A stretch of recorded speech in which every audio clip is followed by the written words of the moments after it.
I'll just give a quick introduction and straight away dive into the session.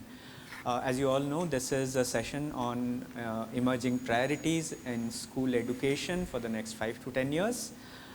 In the context of the current and the recent policy changes that have been taking place in the school education scenario. We have with us 3 speakers and I'll introduce them in the order that they will probably speak. We had a small discussion in the morning and we thought it would be good for Rishi to lead. So Rishi is from the Azim Premji University. He teaches at the Azim Premji University, which is, as many of you know, is part of the Azim Premji Foundation.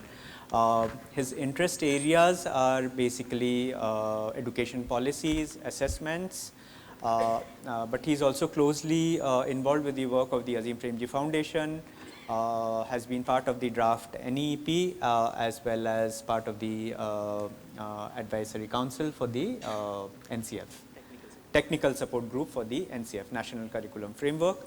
We would ask Rishi to set the context in terms of his learning over the past 2-3 years in terms of the policy landscape changing, and what does he see emerging from these policy changes over the next 5-10 years. After that, we have Gurleen. Gurleen is from Jodo Gyan. She's a member of Jodo Gyan, and again, many of you have been, I think, lucky to have participated in the workshops as our partners with Jodo Gyan. They work on foundational numeracy, and Gurleen, Jodo Gyan, as you know, also works with the government school system on foundational numeracy and with teachers. And what we're thinking we can get from Gurleen is an idea into a practitioner's view of foundational numeracy being taken forward by organizations and the policy system in the coming days. We have had quite a bit on foundational literacy, and we hope Rishi and Kiran will touch upon that. So coming to our third speaker, we have Kiran Bhatty from the Center for Policy Research. Kiran is a senior visiting fellow at the Center for Policy Research. Her research interests have been in the area of accountability and governance in the education school system. I think many of you have come across her work on social audits and also writings in the Economic and Political Weekly and other forums. It's very nice of you, all 3 of you, to make time for this session. And maybe we have a presentation, that's how we have planned the session. We have about 10-12 minutes where each speaker generally starts off. With Rishi leading, then Gurleen, and then over to Kiran. Over to you, Rishi. Good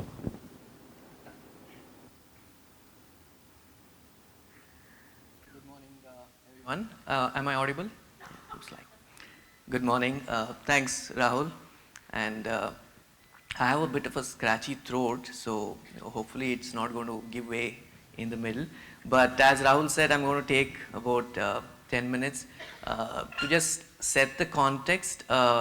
In fact, the reason why we decided to switch when we were coming in to share what we had was because in some sense, I'm an insider to what's happening in NEP and NCF.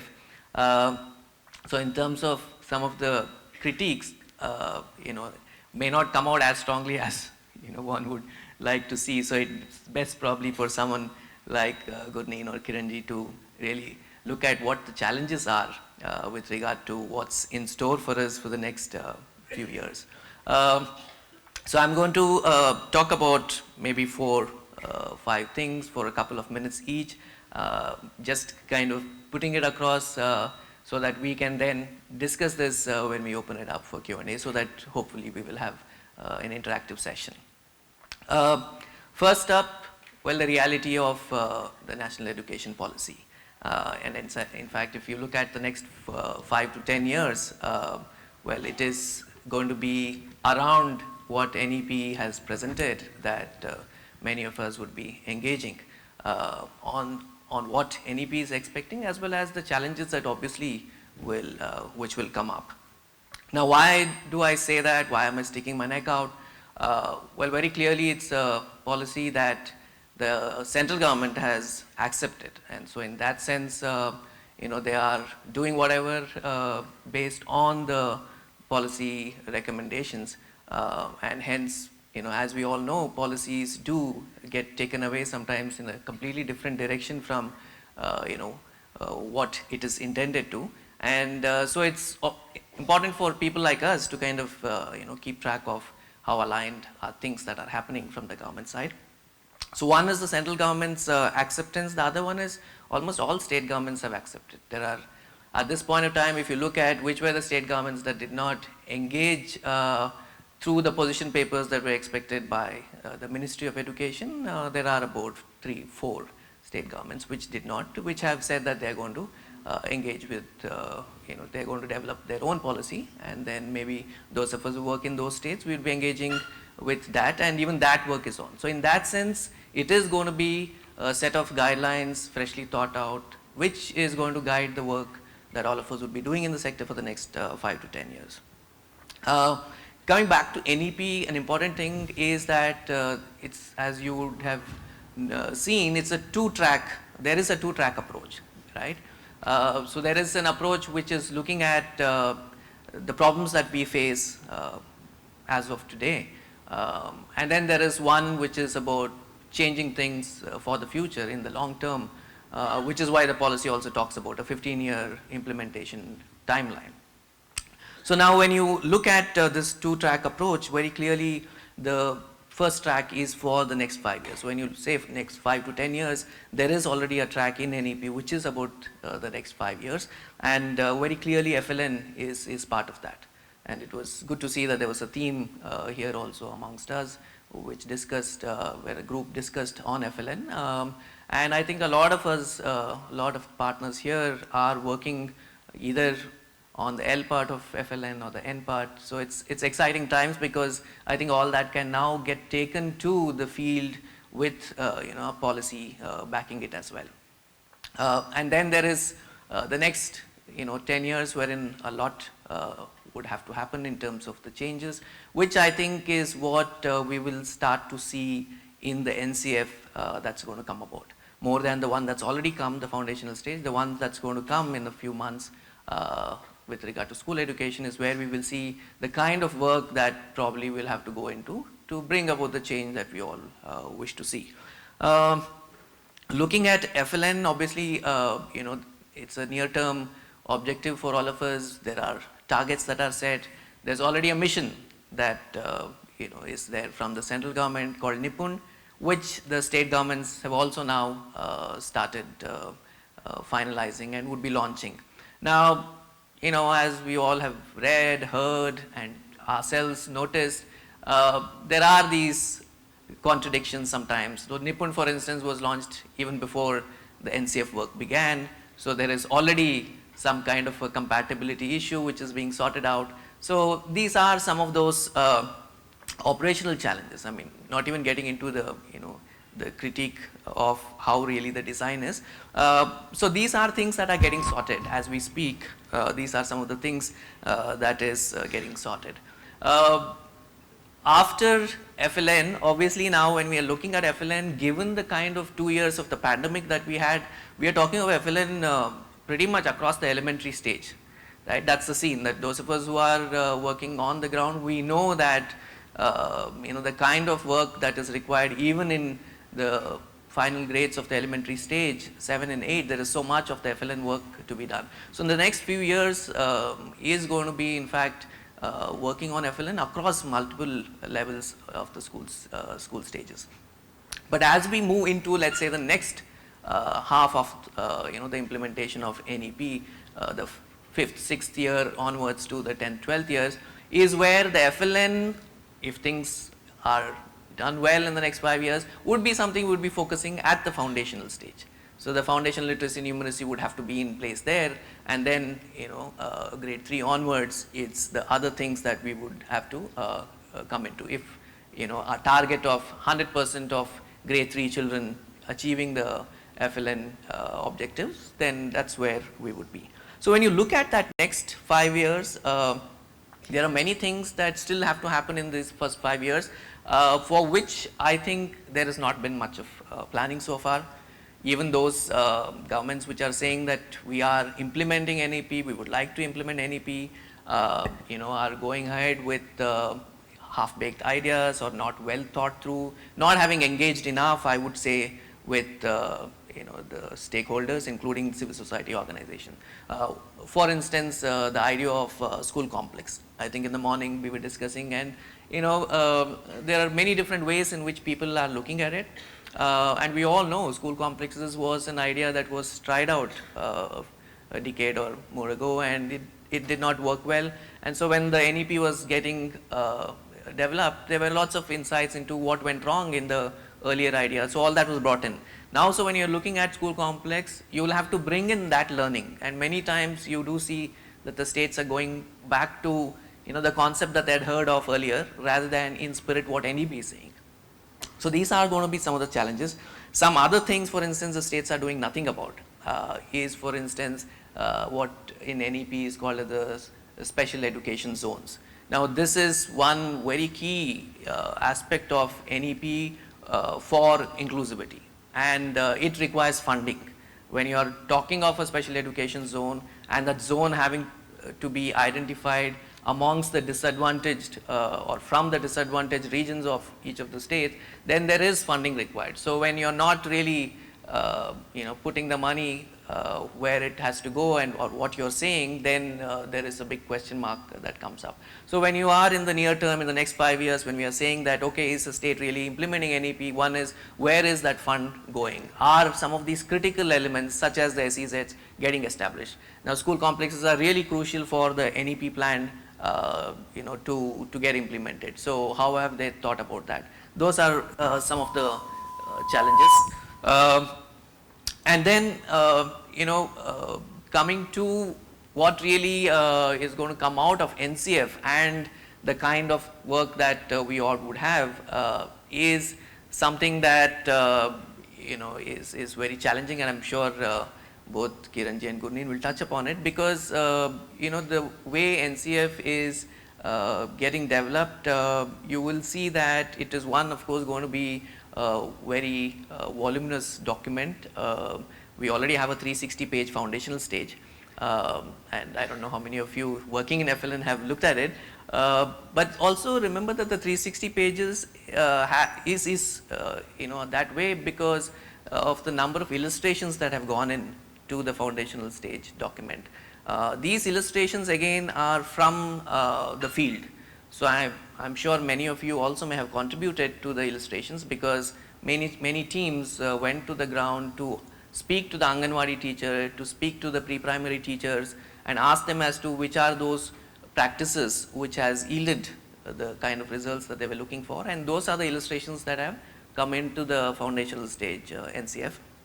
So that's something that's going to be carried forward to the school education space as well. The idea is that so that you don't need any further documents such as guidelines, you don't need intermediaries, but as a teacher you can read that and you can then come up with your own ideas similar to the kind of illustrations that are there, so that straight away we can start doing things that is expected as in the NCF. Finally, the key issues which I think is really the challenge as the NCF is getting established. I'm sure if we start discussing the key issues, these would come up as the challenges. One of the main ones is the multidisciplinarity that is expected in what we are going to do in school education. Now, how are we going to talk about this whole idea of multidisciplinarity? What does it mean? Does it mean that different disciplines getting combined into different kinds of courses that are going to get offered, or is it about using multiple disciplines while you are talking about a theme? So does it mean a thematic syllabus is on its way? Now these are obviously different options as well for the National Steering Committee which is developing the NCF, as well as these are again challenges, because each one will come with its own pros and cons. There is no perfect solution really. So it's about which are the negatives that we are willing to take on if we go in with an option, and which are the ones we want to let go. So that's really the choice that one has. So now how are we going to bring about the multidisciplinarity? When the teachers are not going to be really equipped for a long time till our in-service is place, or till we have the pre-service providing us the kind of teachers, what are we going to do? How is it that we're going to engage on these aspects if NCF is going to come out with it? How many minutes I have? The other one is with regard to art education, vocational education, physical education, because it's very clear that NEP is talking about non-hierarchizing the subject. So which basically means we have to give all the subjects which we were so far considering as extracurricular or even co-curricular, is going to be part of the set of core subjects. Every subject that a child is going to get exposed to is going to be core subject. So how are we going to now give them the same status? How are we going to give art the same status, right? Physical education or sports, same status. So these are some of the challenges which NCF is tackling as we today discuss here, and they are going to come out with certain set of options, and then it's up to us as to how we're going to take that forward, or whether we can innovate on that, how much of flexibility will we have in that. But then the basic principle is really that we have these options. One last one is with regard to the no detention policy. A big one. I'm sure here there is going to be pretty much a consensus that we go with what RT has given us. But you all know that there was Srimati Geeta Bukkal committee, parliamentarians who pretty much finally gave the option for states to amend the rules and decide as to whether they want to go in with any detention and at what stage. Now that's something that is still waiting at the parliament, because they are now waiting for seeing as to what the NCF is going to recommend. Now again, multiple options, multiple pressure groups, but we all also will have to exercise our influences to make things go the way we would like to see, because these are all still open. So with this, I'll pause here. Hopefully these are some things to think about and discuss further as we go today. Thank you.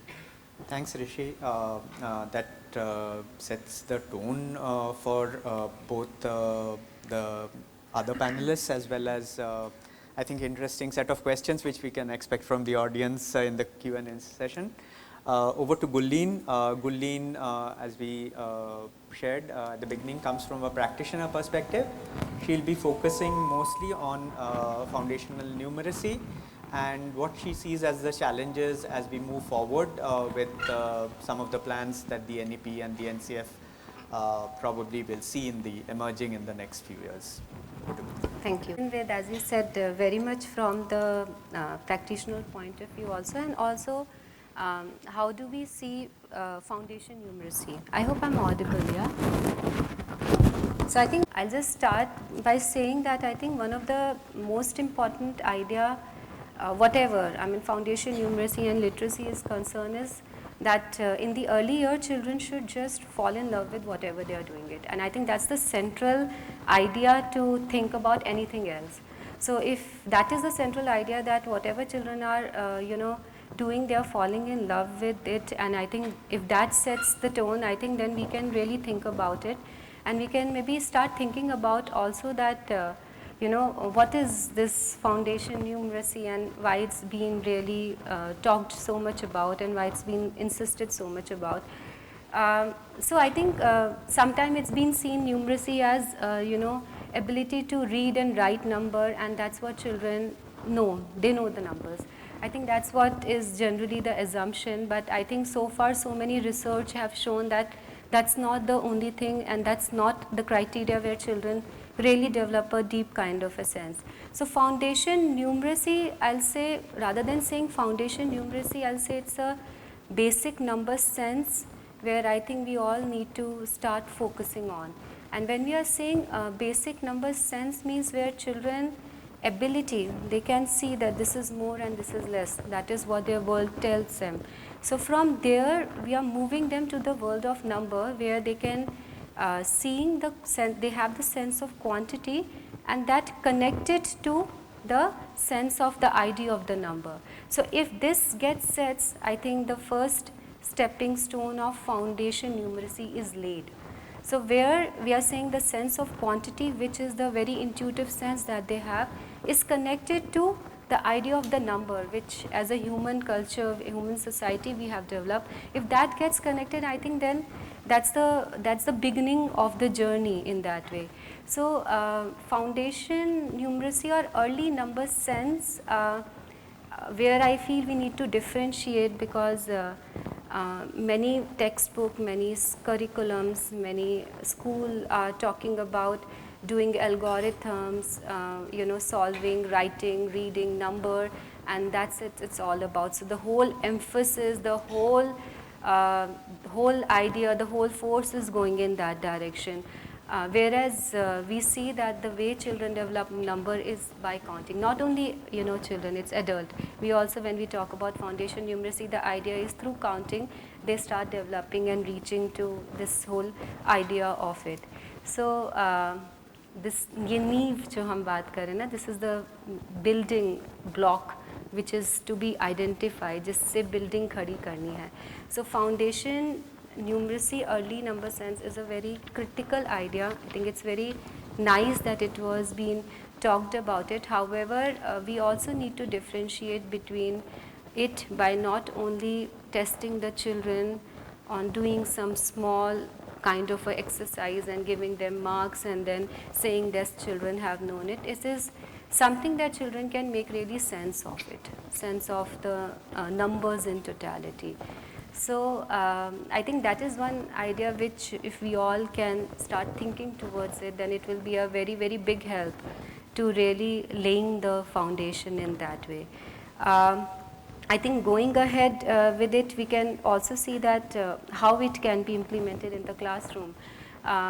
Is it the way which is being suggested? Is it something where teacher is teaching and children is they are sitting and they are learning, or it is something where we are saying some meaningful activities which are to be coming in the classroom picture, where the teacher is engaged and children are engaged, and through that they are kind of developing this idea of a number where they can say that this is big and this is why I'm talking about number, because it's a foundation. Yeah, that's the first step into mathematical world, where furthermore other kind of a concepts get developed. So I think that is another thing where we can say that how nicely we can bring the situations from their surrounding. We can bring stories into the pictures, we can bring situations, and that can come into the classroom, and there where we can start begin this idea. So and it's not only activity, it's about the main question of how many. So children ability to find an answer of how many can lead them to this world of foundation numeracy, where they start forming the idea of numbers together. So a meaningful activity that engages them, that takes them to this question, help them to answer this question of how many. So sometimes I think there are many activities which are done. Na? So you have this number, match it, this number, match it. I think that's also not going to give, go anywhere. It is that meaningful activity which is making them solve something. What they are solving, they're solving a problem to answer how many. And this how many question, how many things are there, this how many question is taking them to the world of numbers. So I think if these links, we have a clarity in mind, then I think we really can set the first foundation step where they are just enjoying and just being engaged with the thing. And I think I will also like to talk about another aspect of, we all are very much involved in teacher education process. So I think another link which we always see, which is very critical and very, very important, is to link between what we are saying to the teacher, in whatever, and how it is done in the classroom. So whatever we are saying, how it is going in the classroom is another link where we can really start thinking about and focusing about, because many times it's also very much dealing. So I think in whatever process we are involved with governments in Kerala, in Sikkim and in other places, there we are trying that there is a continuous engagement. It's not a one-time workshop. We are going, we are telling nice, enjoyable activities. That is not what we are saying. It is something where activities is placed in an order in teacher's mind, and a concept development is there in her mind, that these are the stages I am going to take my children to, and this is how the foundation is going to, that early basic number sense is going to develop. So this whole idea of continuous engagement with the teacher and supporting them, not by meeting them like that, but we are going along with them in the classroom, sensing the classroom, looking at the children, assessing them and trying to understand what is the situation they are in, and then trying to bring this practice of, or whatever the the sharing that we have in their own context, how it is being said. So I think this is another important link we really emphasize on as a teacher educators, that we need to link it to the teaching, to their real classroom practices, and that will also help us to bring up whatever we are saying in the practice that way. So I think, yeah. Thanks, Gurleen. Again, I think we'll have questions on quite a few of the points you raised, including assessments and probably teacher education and implementation, the connect at the classroom level, connected to Rishi's point about school complexes also. Let's move on to Kiran. Maybe Kiran, if you can take up from where Rishi and Gurleen left and continue. I'll try and do that. Am I audible? Yeah. So I'm going to try, and so first of all, I want to thank Wipro Foundation and Rahul in particular for inviting me. This is really quite an honor and a privilege. So I'm really glad that I'm here amongst all of you today. I'm going to try and address some specific points related to the NEP, NCF, but perhaps more than that, which was the original brief that I was given, was to talk in a sort of more larger perspective in terms of the challenges. So I'm going to sort of step back from the nitty-gritty and then try and place my thoughts in a somewhat larger framework or landscape. But as Rahul mentioned, a lot of my work has been on the institutional and governance aspects of education. So I'll perhaps start from there, referring to some of the implementation issues that have already been flagged by Rishi in the NEP. I think one of the sort of strengths of the NEP is its emphasis or the emphasis that it's trying to bring through the policy recommendations regarding strengthening of the public education sector. I think it very clearly seems to have that intent in mind. And what does strengthening the public education sector mean? I think is something that still needs more unpacking than perhaps has been done, but it would probably be an ongoing process for a long time to come, because the system has been sort of weakened in many ways and has been in need of strengthening and reform for a very long time. But one of the areas which again I have been working more on relates to building the capacity or state capacity in the education sector. And I'll flag just 2 or 3 points there, again, which perhaps have not received the attention that I might have wanted, and so I'm happy to be able to say it here. One is related to the data systems. It does mention in the initial part that the data system is extremely weak. But then it doesn't really go on to have very concrete sort of suggestions on how to improve it.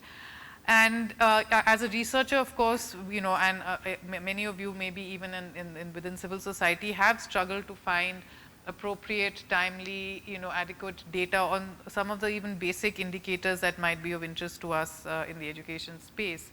But we have a very fragmented, we have one huge, UDICE system which doesn't cover all the indicators. We have other systems which are very difficult to use to validate or verify, because they have different definitions in use, or they have different time frames, so you can't actually match and check, etc. So I mean, the whole entire system really needs to be re-looked at, because in many ways I think data does provide a kind of foundational numeracy for the system. And since we are talking about foundational issues and numeracy as well, those numbers within a system or institutional framework are really, really important, and therefore building them and making sure that they are reliable, they are timely, they can be, you know, verified, cross-checked, is really kind of at the backbone of any kind of policy frame, because ultimately policy will rely on those numbers to, you know, go forward, and if we don't have adequate numbers, we are not going to be able to do that. The other aspect of capacity, I think, is of course teachers, and we talked about teachers, and I'm really glad that Gurleen mentioned the fact that, you know, it's not just the trainings, but it's the support and the hand holding on a regular concurrent basis that is, you know, really the, provides the real kind of substance in a sense to a teacher and what she or he is able to deliver in the classroom, because the reality of the classroom is very different from the reality of the classroom where they might have learned and got their training, or et cetera, and that has been a gap in our system, is in being able to provide that sort of support. Of course, you know, I must add that vacancies, et cetera, the contractualization which still continues, I think are also serious concerns. You know, we talk about motivation and incentives, but if we don't have proper, you know, job securities and things like that, it is bound to impact the way a teacher is able to perform in the classroom. So I think there are very serious issues of capacity within the state system which have debilitated the public education system, which need much more focus than currently has been given. And a final point, which is again something that I have been more closely involved with and which might be of a closer interest maybe to civil society groups here, is the issue of social audits. And I was just mentioning that apparently the government has announced that they want to hold social audits of Samagra Shiksha Abhiyan, and they will be forming various groups, you know, which will definitely, I'm sure, involve SMCs and Panchayati Raj institutions, but there is also a suggestion to involve people from civil society organizations in the groups that conduct social audits. And I think that's a really good move, and I think it would be wonderful if those of you who are working on the ground with schools and other systems become part of this process, because it does provide a good opportunity. I mean, there is a lot that needs to be done to develop it and make it into a really strong institutional sort of structure. But I think it is a good way in which to bring accountability directly to the people, and that is something, again, in the larger sense we've been talking about, you know, how the system tends to have accountability only to the higher ups and the supervisors and much less to the people, which includes parents and students. And I think this could be a process that could help strengthen that system of accountability and be able to, you know, bring about very local level improvements in what's happening in schools and classrooms.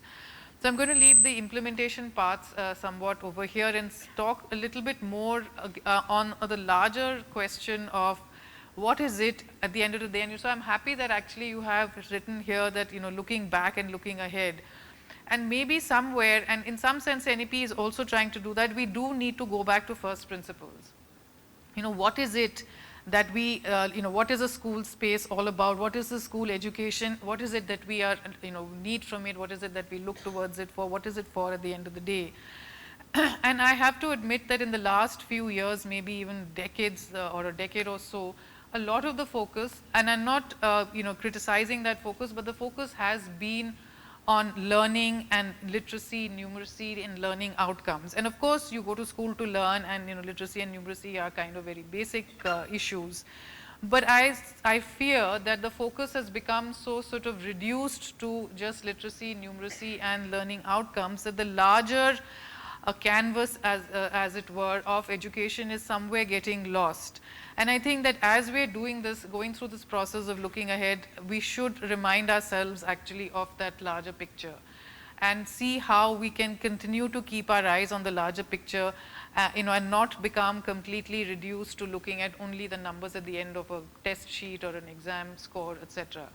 No doubt those are important, but maybe too much importance is being perhaps given there. And how can we balance that out? How can we now shift away from just the focus on that?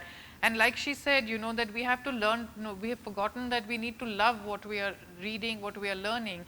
The whole joy of learning is maybe being lost in our kind of desire to make some marks or make, you know, pass some tests or have some achievement record in the now innumerable number of from NAS to ASAR to PISA. We have all kinds of testing regimes in place, but it's all becoming about testing, and somewhere and you will know that and understand that better, that we're losing that sense of what learning is all about.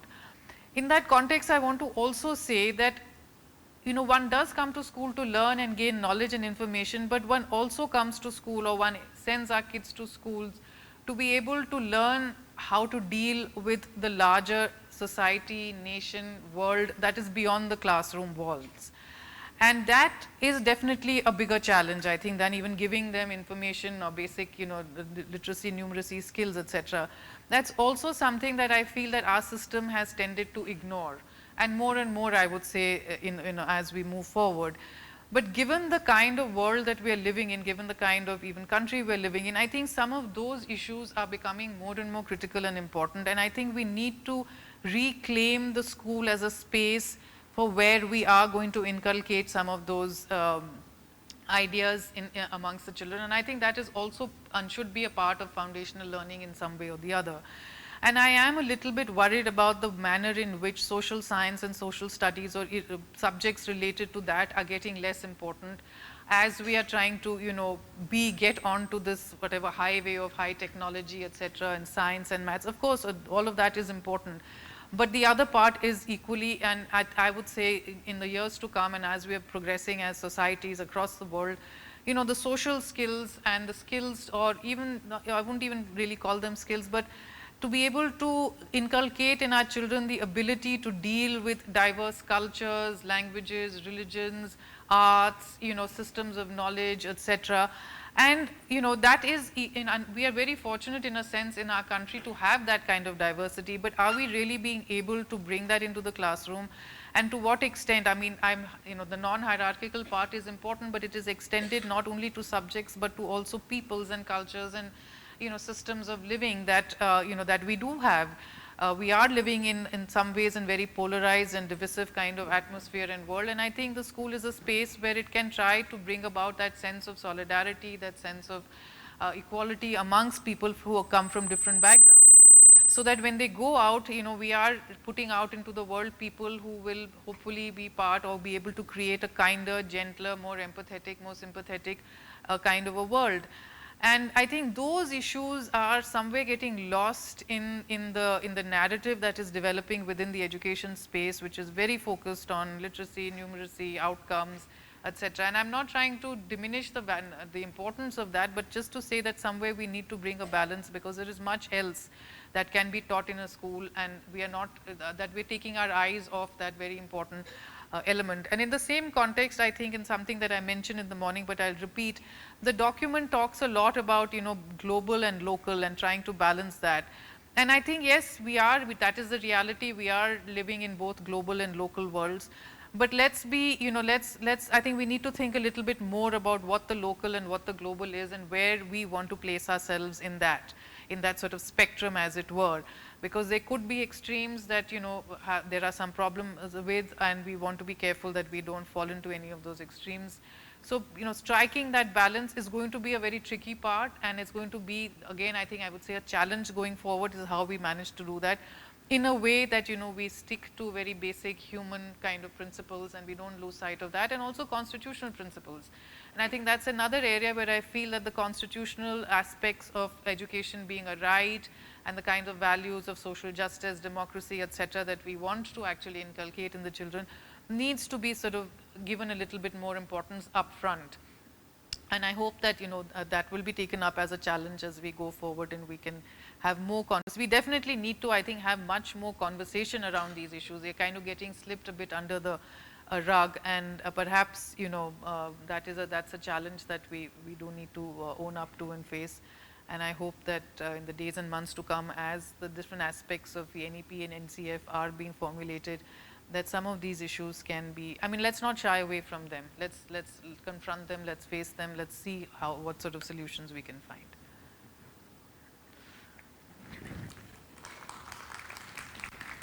Thank you, Kiran, and thank you to all the panelists. और मुझे डांट पड़ने से पहले मैं थोड़ा संक्षिप्त में बता दूं कि मुझे पहले ही बोलना चाहिए था कि थोड़ा हिंदी और अंग्रेज़ी में सब बात करें, लेकिन ऐसे तो हमारे हर सेशन में हो रहा है, और ये मेरी गलती है।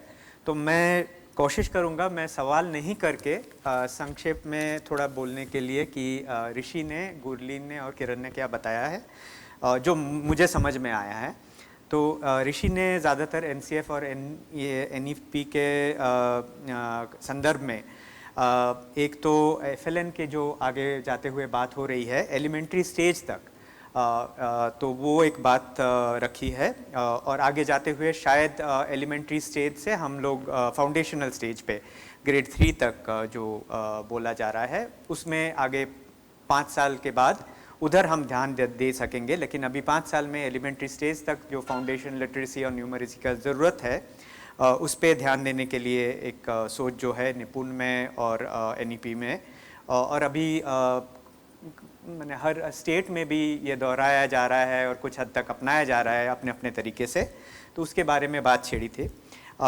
दूसरा है कि जो इम्प्लीमेंटेशन के तौर पे चल रहा है स्कूल कॉम्प्लेक्स का सोच है एनईपी में, और आप अपने राज्य से शेयर भी करना चाहेंगे क्वेश्चन आंसर सेशन में, वो भी अच्छा रहेगा, क्योंकि हमें भी जब फील्ड में जाते हैं तो देखते हैं कि अलग अलग राज्यों में अलग अलग तरीके से इसको सोच को लिया जा रहा है। और शायद एनईपी में जो सोच है कि स्कूल मेंटरिंग और स्कूल सपोर्ट सिस्टम, जो एकेडमिक सपोर्ट सिस्टम जो सीआरसी बीआरसी के ज़रिए सोचा गया था और जो ठप पड़ गया बीच में, वो उसको कैसे फिर आगे बढ़ाया जा रहा है और वो सही दिशा में जा रहा है कि नहीं, वो और एक सोच रखा गया है। एनसीएफ की बात बताए ने, और ईसी को अभी तो खाली फाउंडेशनल स्टेज का नेशनल करिकुलम फ्रेमवर्क आया है, और उसमें जो सिविल सोसाइटी का भागीदारी रहा है भारी तौर पे, तो उसके बारे में ऋषि ने जिक्र किया।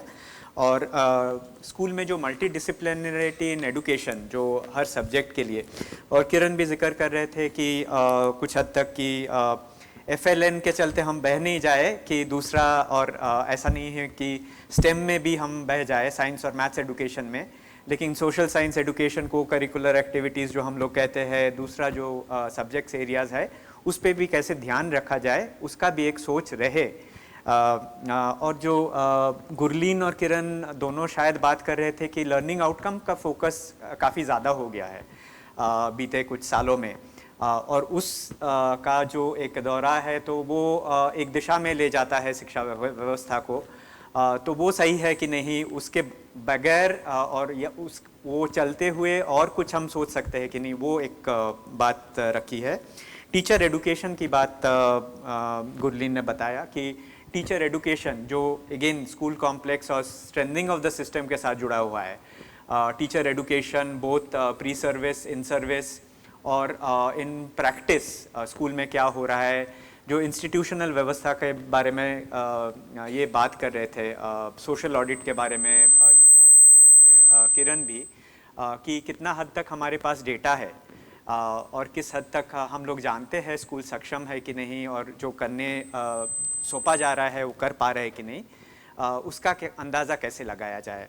तो मोटे तौर पे यही बात मुझे लगा कि इस पैनल डिस्कशन से अभी तक निकला है। तो अभी आगे बढ़ते हुए आपसे सवाल, आप थोड़ा आपका परिचय देके, if you can just introduce yourself and our colleagues are there, if you can, and also please keep your answer limited to one question so that different people get a chance. We can come back to you and keep it brief and sharp, and if you are asking somebody, please address it to a panelist. Thank you. Rahul, you point out to 3 questions at a time and we'll give it. ठीक है, विकास मुझे दिख रहा है, तुलिका दी कौन है वो दिख नहीं मुझे। Okay, so the question there हाँ, and the third. क्वेश्चन विकास और अतुनुदा, हाँ, और उसके बाद अर्जुन वैसे। तो मेरा सवाल जो है वो एक लेवल पे पहले डिस्कस हो गया है, सॉरी। हाँ, तो यही हमारा कंसर्न भी है। मतलब मैं गया बिहार से हूँ, कर्णोदय फाउंडेशन से, और वहाँ पे हम लोग लिटरेसी को लेकर के पूरा फोकस कर रहे हैं। और हम लोगों ने लिटरेसी में एलईसी जो पराग वाली है लाइब्रेरी, हम लोगों ने 2 लोगों ने कोर्स किया था, तो एक प्रोग्राम इम्प्लीमेंट किया लाइब्रेरी को लेकर के वहाँ पे पूरा, और पूरा टीचर्स पे बहुत फोकस किया, उसकी ट्रेनिंग की 18-18 घंटे की 2 बार, और ये पूरा प्रोग्राम साल भर चला है। मैं अभी एक क्लास का टेस्ट लेकर के आया हूँ एक स्कूल का, जिसमें कक्षा 3 से लेकर कक्षा 5 के बच्चे हैं, और उसमें से सिर्फ 2 बच्चे ऐसे निकले जो नॉन रीडर हैं। और जब मैं इस पूरे प्रोग्राम को एनालिसिस किया तो 2-3 चीज़ें बहुत प्रैक्टिकल समझ में मुझे आया कि बिहार के हर एक बच्चे, हेलो, हाँ, मेरे पापा जो हैं वो सिग्नेचर नहीं कर सकते, उनको अगर मैं हिंदी में बोलूँ वो अपनी लैंग्वेज में जवाब देते हैं। मतलब एक कंपोनेंट जो कॉम्प्रिहेंशन का है और जो हिंदी समझने का है उस बच्चे में ऑलरेडी है। अच्छा 3 से 5 में आ भी रहा है बच्चे, उसके पास लेटर का कुछ ना कुछ नॉलेज है। इस पे जब हम इस प्रोग्राम को इम्प्लीमेंट किए तो बहुत ही एक्सेलरेटेड पेस में उसमें लर्निंग आई, कि लर्निंग हैबिट्स भी बढ़ी, मतलब पढ़ने का उनको आदत भी बढ़ा, और टीचर में भी हमने देखा तो बच्चों में एक चीज़ बहुत क्लियर निकल के आई कि उनका जो आर्टिकुलेशन था, उनका जो वो पूरा इम्प्रूव हुआ। जो मेरा क्वेश्चन है, एफएलएन जिस तरह से डिज़ाइन किया गया पूरी तरह से एक मैकेनिकल प्रोसेस है, और उससे क्या हम ऐसे बच्चों का निर्माण करवाएंगे जो क्रिटिकल सोच पाएंगे, जो आर्टिकुलेटिव सोच पाएंगे। और आप देखें सरकार हाथी होती है, एक तरफ जब वो चल दी ना तो फिर उसको मूव नहीं करा सकते।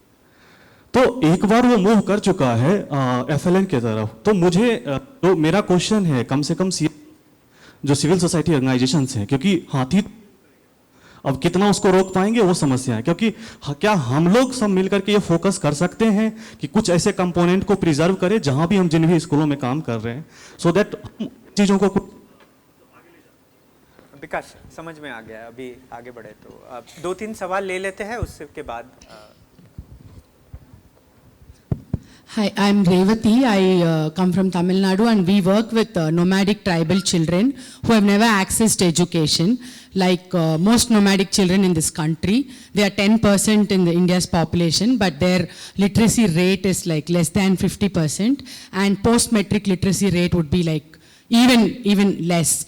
So when we are thinking about, the NEP does talk about all the different kinds of children, and it's not it's not a single child that comes into the classroom. And then you talk about assessment so much. How does it, how does it promote equity? Because the NEP really eloquently talks about equity and multilingual classrooms. And what about FLN in multilingual spaces? Like the children I teach, their mother tongue is a pidgin of Tamil and Telugu. The language of the state is Tamil. The aspirational language is English. And so this is our linguistic situation. And when we say FLN, what does it mean actually? And what were we doing earlier which was not FLN? If not for teaching language and numeracy, what were we doing so far as as educators? We've always been teaching numbers, number sense, stories, letters, and everything. The third part of my question is, the NEP talks about equity in education, but we don't talk about the private sector education at all. We are giving a clean sheet to private sector players into the state system, and we almost make them like the saviors who are going to save this. Whereas the problems that are in the private education sector in this country are so horrible. So many kids are killing themselves, and there can be a separate paper on that. And the NEP is not talking about any reform in the private sector. We are thinking that private is good, and public, we assume it will be good once we send our experts there. But that seems like making the path ready for privatization, That's what I feel about the NEP.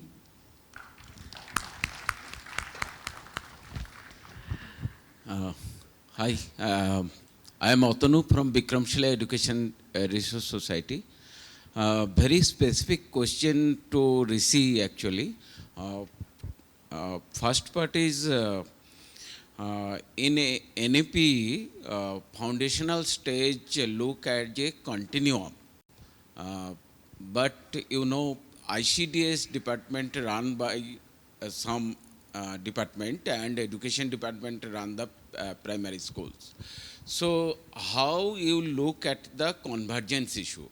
So because many places where we are working, lack of convergence is there. So at all level, how you are talking about the convergence? Second thing, the NCF, what I have at a glance, what I felt that 60%, more than 60%, it is focused on early childhood education, and more than 30% it is literacy, foundational literacy, and only 10% numeracy, even illustration, examples, everything. So somehow I felt that foundational numeracy is bit neglected. Why so? And if any thought about this. Thank you. Hello.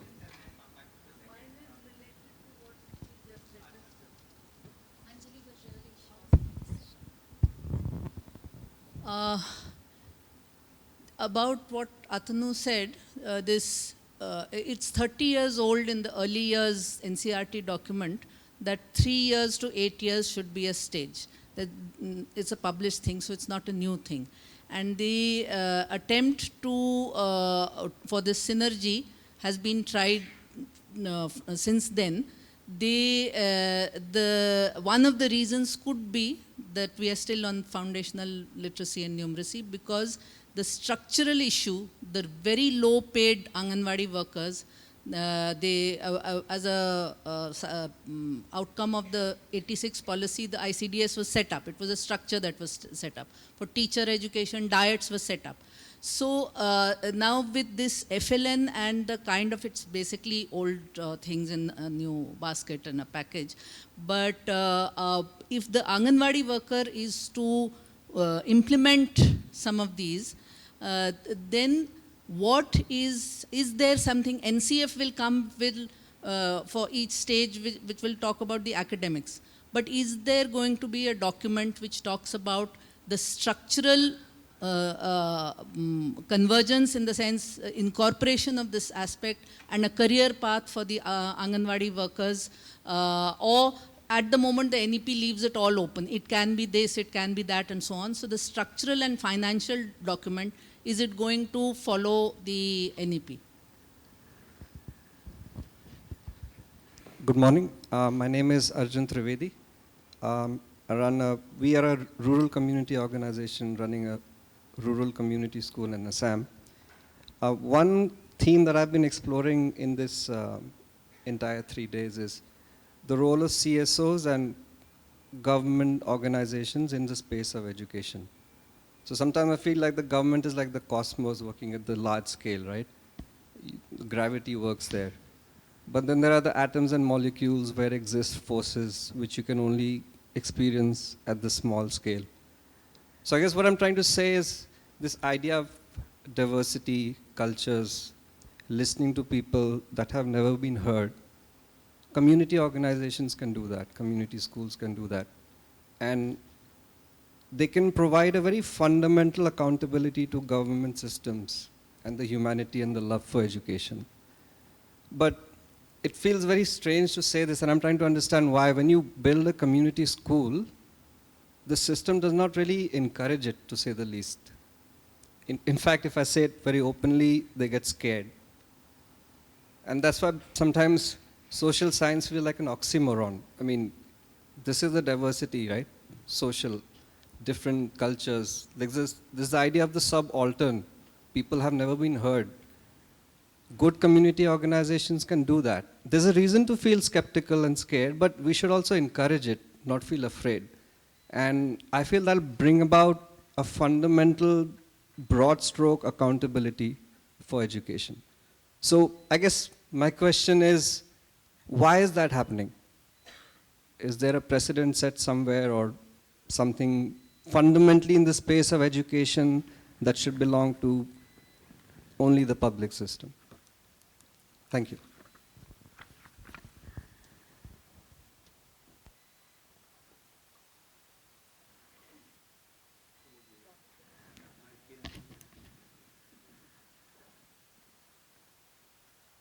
I know some questions were directed at particular, I know Atanu directed it one question at Rishi, so if you want to start with that, but the others are open too. There were questions around FLN, and that's from Bikash as well as Revati there. And I think if Gurleen, you want to address that, and maybe we can come to the structural convergence with Kiran. Yeah. You want to start? नहीं आपसे. Thank you. I will try to speak a little bit of Hindi because I won't be able to manage as well as Rahul did. Like in Atanuda, the question that you asked in terms of convergence, and I think Anjali ji aap bhi wahi pucha tha. So as open as it is in NEP, and we all know, those of us who've been in the system, कि क्यों ऐसा रखा गया है. And so वो जो pushback आ रहा है ministry से, WCD से, in the states, as well as the Women and Child Ministry in the center, that continues to be so. In fact, yesterday I think there's a nice poster outside there of the number of things that the Anganwadi worker / teacher is expected to do. If you look at that, in fact, there is enough and more already on her plate. But why that insecurity, particularly among the Anganwadi, that agar I don't get into the education of these young children who are with me, my job could be a question mark. That insecurity is seen. In fact, पहले जब NEP आया, one of the initial protests was by the Anganwadi Teacher Association, क्योंकि उनको लग रहा था कि ये सारे अभी स्कूल में चले जाएंगे और हम क्या करेंगे. So उसके साथ साथ मिनिस्ट्री से भी इन द स्टेट डिपार्टमेंट से पुशबैक है. इसीलिए उस वक्त जब डिस्कशंस हुआ, NEP took the stand that ये जो हम बता रहे हैं वो है करिकुलम एंड पेडागोजी के बारे में. आप उसको फाइनली सरकार ने कैसे डिसाइड करेंगे, what is it that they will come up as a via media, structural change कैसे होगा, वो सब हम whatever the government decides later उधर छोड़ देंगे. But what is important is कि जो भी करिकुलम एंड पेडागोजी होगा वो ऐसा होना चाहिए यंग चिल्ड्रन को. तो whether you're going to do it in the Anganwadi space or whether you're going to do it in a school space, you have your own pre-primary, that doesn't matter, it's immaterial, because the CNP will have to be of this kind. And what kind, जैसे अभी हम बात कर रहे हैं, the focus having to be not just on FLN, because अगर आप foundational stage का document देखेंगे, you will see that yes, there is a certain kind of a specific focus coming into FLN, क्योंकि there is already also an objective of by the time child is 8, it has to have that skill set in place. लेकिन बाकी सब चीज़ जो है, जो illustrations में activities दिखा रहे हैं, it is for developing all the other things that we've all been talking of over the last 2 days and जो किरण जी ने बता रहा था, that has to come in. Now hence that is really where the teacher professional development comes in strong, which is where again a question mark probably comes in कि whether Anganwadi teachers currently who are there, उनको हो पाएगा या नहीं. But then my question would be, would the pre-primary teachers that we have, and particularly in the private spaces, उनसे भी वो नहीं होगा, क्योंकि they have taken it to another extreme, right? So there is a complete overhaul required. इसीलिए NEP is saying that unless we have an overhauled teacher education curriculum for the pre-service, ये सारे चीज़ जो बोला गया है वो बहुत मुश्किल है, right? It's only through a very different kind of a teacher education program this would become easier. लेकिन जब तक हम क्या करें? So it's going to be another 10 years. इसीलिए it's only by 2030 that a 4-year integrated multidisciplinary teacher education program is the only kind of a teacher qualification. So it was almost a 10-year space. Now we lost 2 years in that. But then till then we have to work with the teachers that we have. So usko kaise kare, kya kare is what I think is going to be the focus on the department. Atanuda, that feedback is very useful. We'll share it back with the NSC कि numeracy के ऊपर, FN के ऊपर ज़्यादा illustrations भी नहीं है.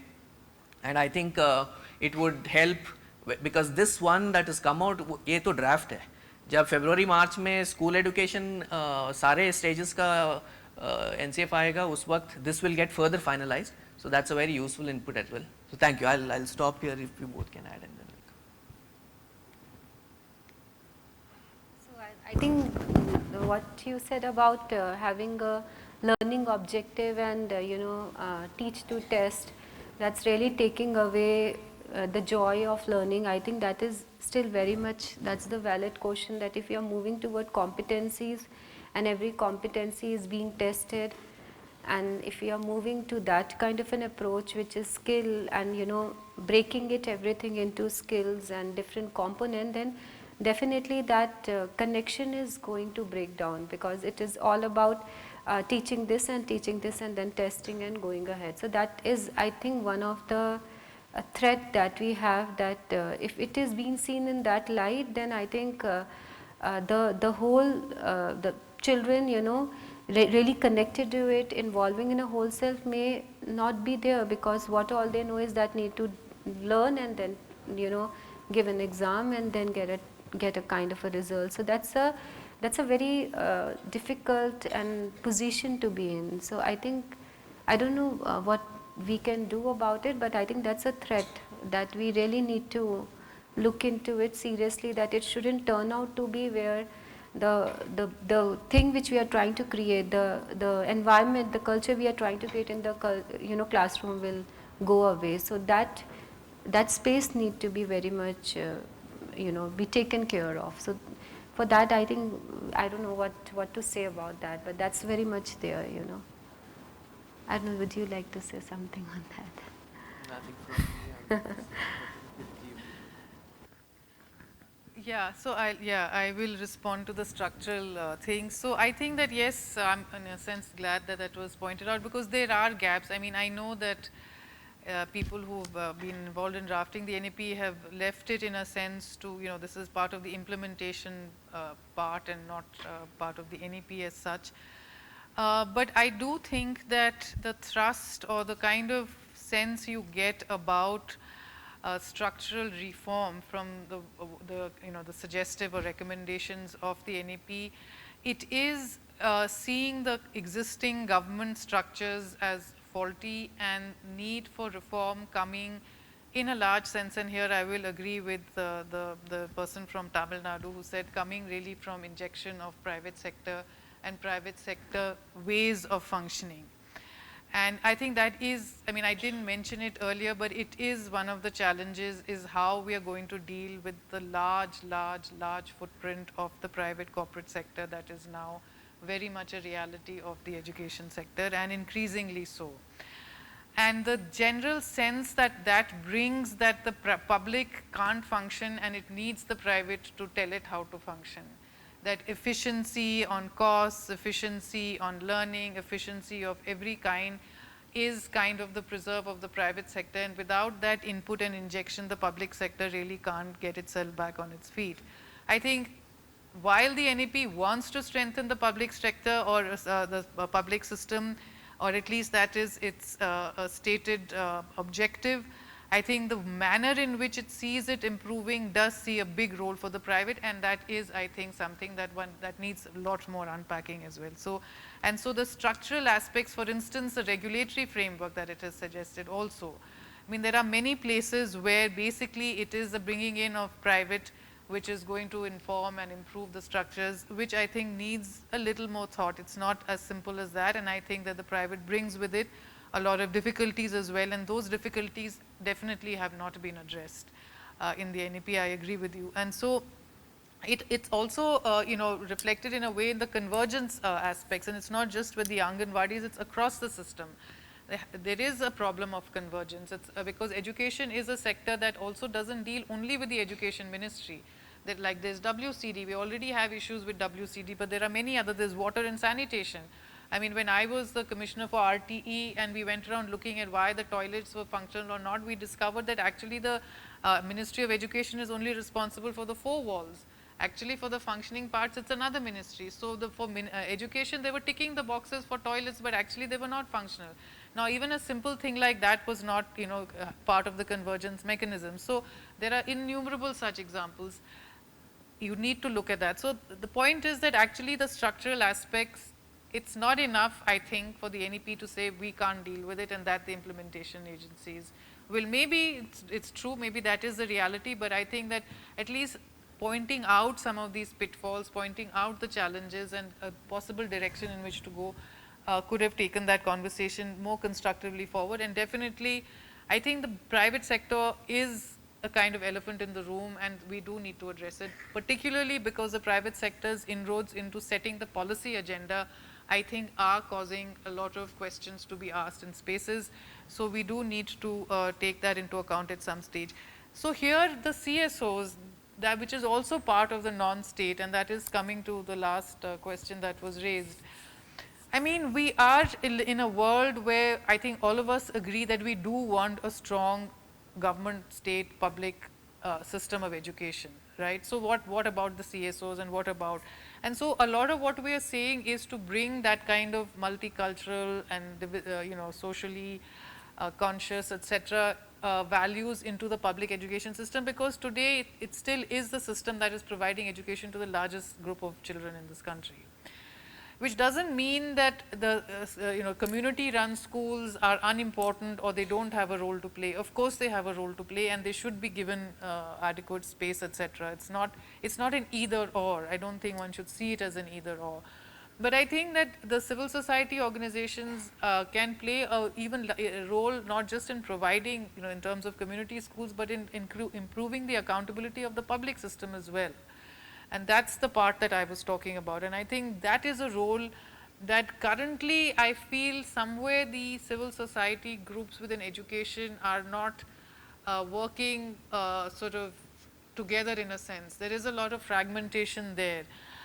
Maybe because each one is working on a particular issue and not on the other issue, and so, but I think that actually to bring about the kind of reforms that I think the NEP does want and the kind of overhaul of the system, you do need a strong civil society sector to be part of that process of suggesting and implementing reforms. And for that, the civil society groups will need to come together as well. And I really hope that these forums and maybe other such things can allow that to happen, because they do need to also speak in a kind of collective voice to be able to have an impact. And so I think there is multiple roles really that civil society can play, and play along with government as well. I mean, they have a role to play separately, which is a very important role of check and balance, but also working in collaborative spaces with the government as well. Am I audible? Yeah. Thank you. And maybe last quick set of 2 questions, and I can see too many hands, and I saw Chandan here, and I saw the gentleman. Huh? Yeah, that side I am ignoring totally. So yeah, maybe this one.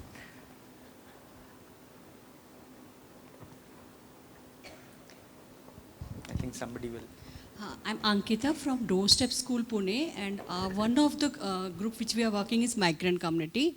So my question first is mainly with the building or the complexes which is mentioned in the NEP. So the schools which are not under that, whatever they have the guidelines, then now it is there some schools are closing down. So that is one of the challenge. How can we cater the groups which are really neglected? That is one. The second, how much you talk about the out of school children, mainly because of the migration, and in that if I'll talk about a seasonal migrant, they are still, as an NGO when we are working, still they are not being a part of mainstream education, or not, they're getting enrolled but not on the, whatever we say, on the road, so they're not getting the facilities also. So these are the few things which I think not very clearly I've seen in the NEP.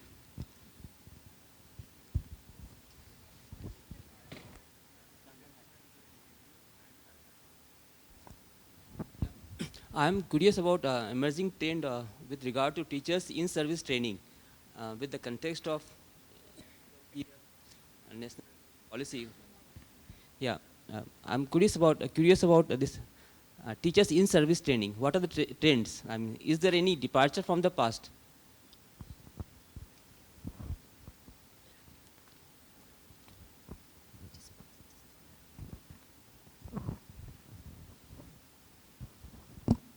My question is with Rishi.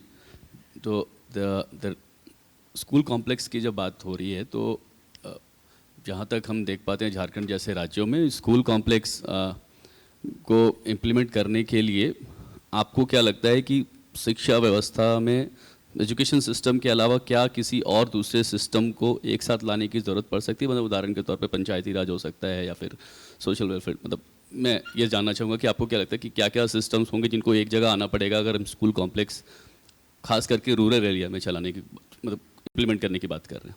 Ji. Yeah, I'll take Chandan's question first. I think as Kiran ji was saying, right, I mean, there's just so many ministries engaged in education, school education, ऐसे हर state में, hence departments. So NEP is very clear कि when you read the school complex chapter, आपको, in fact, all the 3 questions here had that common element. How are we going to, or how should we be doing the school complex differently? क्योंकि हमारा एक precedence है, we have, as Anjali ji was saying, there are many ideas in NEP, ये नया नहीं है.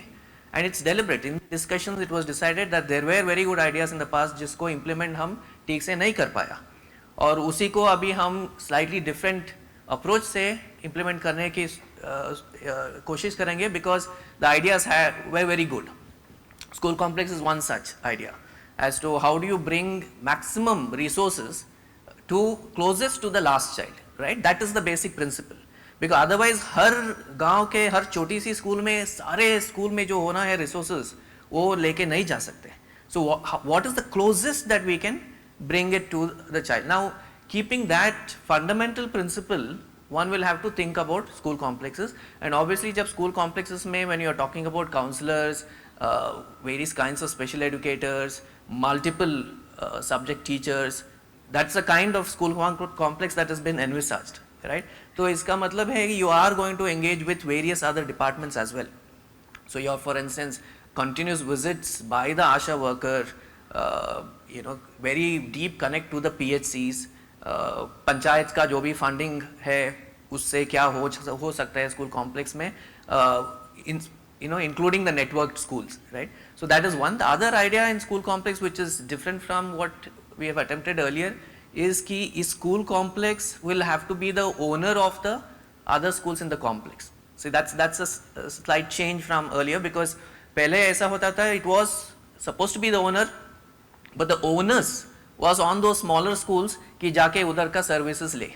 So I from a small school go to the school complex and the principal may say like अभी नहीं, अभी हमारा बच्चे use कर रहे हैं इस facility को, आप बाद में आओ.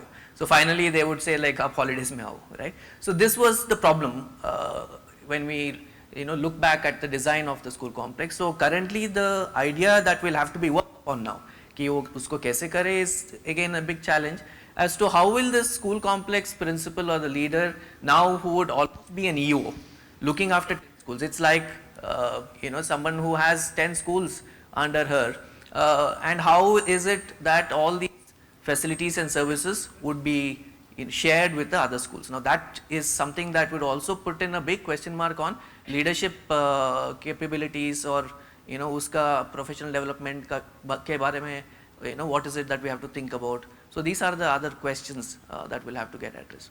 There's one more, I may want to come back to it after we hear from them. I just want to very quickly say something, I don't want to give the impression that I don't believe that the private sector has a role to play. But I do believe that, and one thing that the NEP says, I think, or wants to say several times in the document, is that it wants to treat the public and the private on the same plane, if I'm not wrong. Yeah.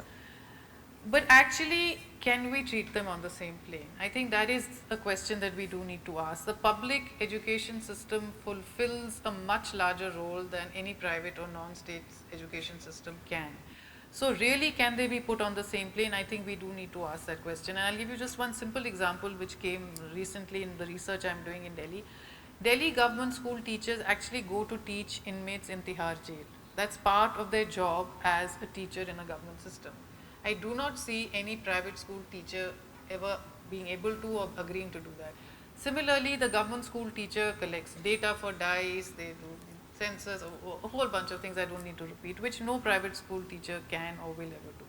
So, and there are many other things. There is a much larger function, there is an accountability issue also that the government system has that the private doesn't have. So this idea that they can somehow be put on the same plane, I think does need to be questioned. And what exactly the NEP thinks it can achieve by saying that they need to be put on the same plane, and therefore, that they are equally partners in the regulatory system or equally partners in provision of at all levels. I think they are partners.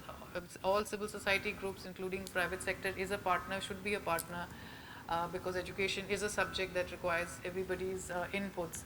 But I think that, we need to know where the boundaries are. We need to know where the inputs are, really contributing to the larger first principles, goals of education, and where they may not be.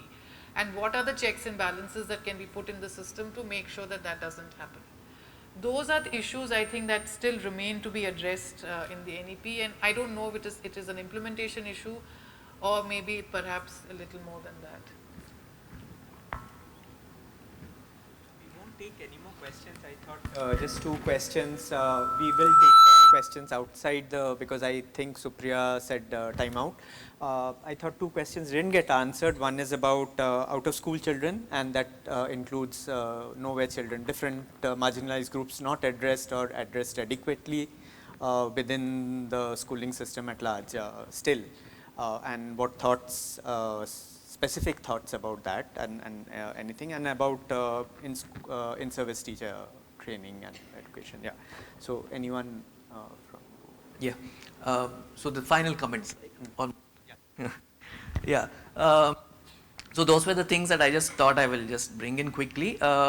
So in terms of the migrant labor children or children of migrant labor and education of the most marginalized. Now these are obviously part of the whole idea of inclusive education. How is it that we will be able to ensure that there is an inclusive education system, right? Now one of the reasons why there is a school complex idea being once again pushed forward and why the SEZs are being spoken of is for this reason, to ensure that the best quality of education is possible to the child in these marginalized localities. So now how do we operationalize this? Very, very important, and that's the reason why we need to take part in these discussions, because these are the implementation issues. Which is going to be the SEZ? SEZ cannot be just anything that has been so far identified as a disadvantaged district, because if you look at the SEZ concept in NEP, it is about, it could even be a small cluster somewhere in a very advantaged or not aspirational district is the other name, but it could be a small cluster in a very advantaged space, region. That could be SEZ because you have a marginalized community there. Let's say right in the center of Pune, where you have children of migrant labor. Now that could be an SEZ. So this is the way that it will have to be taken forward. So it's very important for us to understand the spirit behind which NEP talks about this. Finally, to the point that Kiranji mentioned in terms of giving equal weightage to the private and the public, it's very clear, and that's the reason NEP has this clear statement that it is about strengthening the public education system. Hence, I really don't get this idea as to how one can see the privatization angle in it, because the whole idea is that you strengthen the public education system so that you don't have to rely on private as much as parents today rely on. And how one can say that NEP is privatizing when we've landed into a space where we've totally got privatized, right? So it has to be now overturned. And the way to do is strengthening the public system. And why NEP is not talking hence of the private is it's saying that well, it has to be the same curriculum, it will have to be the same standards or benchmarks that you hold any school to, right? And if we are using that, we are able to do well with regard to our public system, then only the real good, genuine philanthropist private is what will remain. The others will go away, right? So the in-service one still left, which we can take it later. Thank you. Gurleen?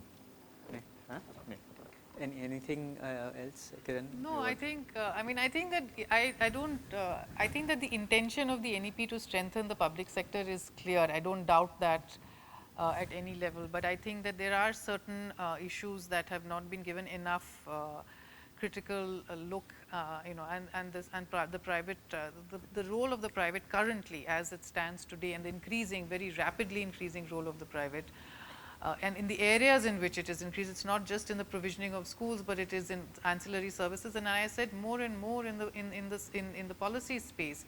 I mean, the project management units that are being set up in every state government, which is now going to be responsible for implementation, is largely very private corporate. And let's not ignore that. I mean, I'm not saying they don't have, let them be there, but actually what is happening is that they're crowding out a lot of the other non-state actors, including, people who are sitting here. That's a problem. Not that, having them per se is a problem, but that the fact that they come with certain kind of resources and crowd out everybody else, that is something that, let's call it out and let's deal with it. That's all. Yeah, just one quick one. Yeah, completely agree with what Kiranji is saying here. And hence again, requesting that wherever space is available, we need to. I mean, we are also part of the private, right? So what kind of private goes in is important. So we need to step in there. So if there's space for the private, we are the ones who need to step in, so that the other elements are kept to whatever. We are talking about balance, so let's balance that space also. Thank you for being with us, and a big thank you to the panelists, Kiran, Rishi, and Gurleen, for joining us today. And I think we can take some of this discussion out. And the last word to Supriya, as always. Yeah.